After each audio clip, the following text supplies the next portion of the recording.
ভাবুন তো, যে কলা গাছকে আমরা ফল নেওয়ার পর ফেলে দিই, সেই কলা গাছের কাণ্ড থেকেই যদি তৈরি হয় দামি কাপড়, পরিবেশ বান্ধব ব্যাগ, শক্তিশালী দড়ি, এমনকি ইন্ডাস্ট্রিয়াল ফাইবার।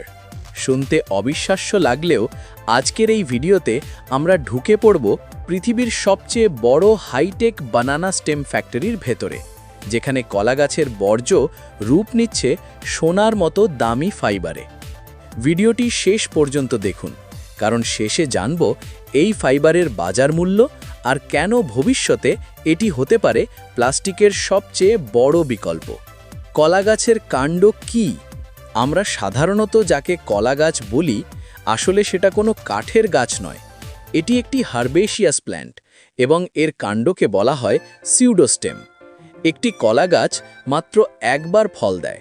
ফল দেওয়ার পর কাণ্ডটি কেটে ফেলা হয়। বছরে কোটি কোটি টন কলাকাণ্ড নষ্ট হয়। আগে এই কাণ্ড ছিল কৃষকদের জন্য আবর্জনা, পচে যাওয়া জৈব বর্জ্য। কিন্তু আধুনিক প্রযুক্তি প্রমাণ করেছে এই কাণ্ডের ভেতর লুকিয়ে আছে প্রাকৃতিক ফাইবারের বিশাল ভাণ্ডার। ফ্যাক্টরিতে কাঁচা মাল আনা।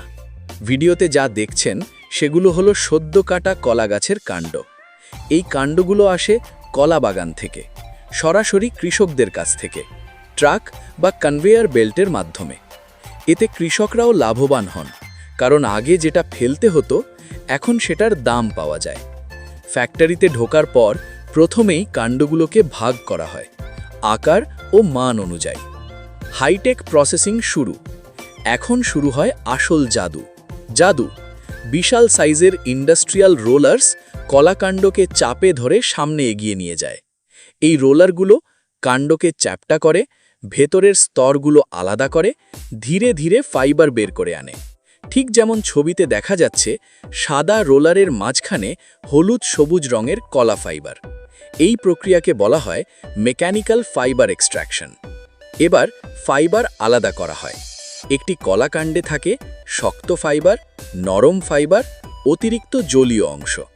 মেশিনের সাহায্যে শক্ত ফাইবার আলাদা করা হয়, জলীয় অংশ নিষ্কাশন করা হয়, অবশিষ্ট অংশ যায় বায়োগ্যাস বা সার তৈরিতে। কিছুই নষ্ট হয় না, জিরো ওয়েস্ট প্রসেস। ধোয়া ও পরিষ্কারকরণ। ফাইবার বের হওয়ার পর সেগুলো এখনও কাঁচা ও অপরিষ্কার। এখন শুরু হয় মাল্টি স্টেজ ওয়াশিং প্রসেস। পরিষ্কার পানিতে ধোয়া, প্রাকৃতিক এনজাইম ব্যবহার, কোনো ক্ষতিকর কেমিক্যাল নয়। এর ফলে ফাইবার হয় নরম, দুর্গন্ধ দূর হয়, রং উজ্জ্বল হয়।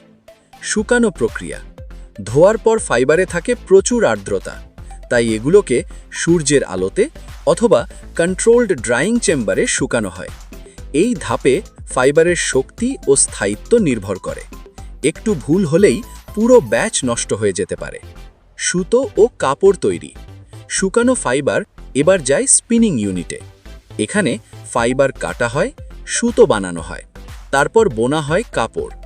এই কলা ফাইবারের কাপড় হালকা, বাতাস চলাচলযোগ্য, অ্যান্টিব্যাকটেরিয়াল এবং সম্পূর্ণ বায়োডিগ্রেডেবল।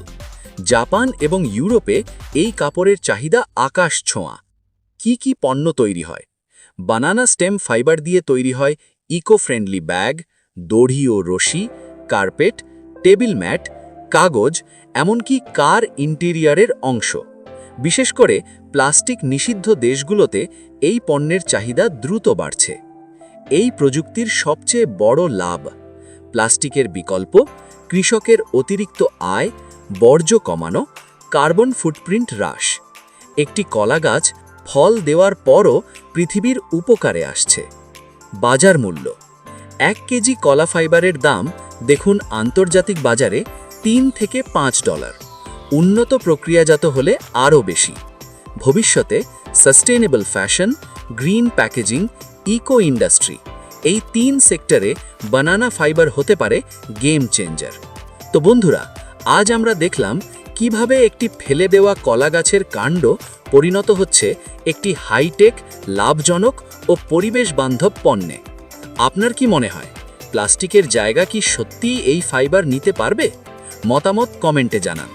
ভিডিও ভালো লাগলে লাইক করুন আর এমন অজানা প্রযুক্তি জানতে চ্যানেলটি সাবস্ক্রাইব করুন।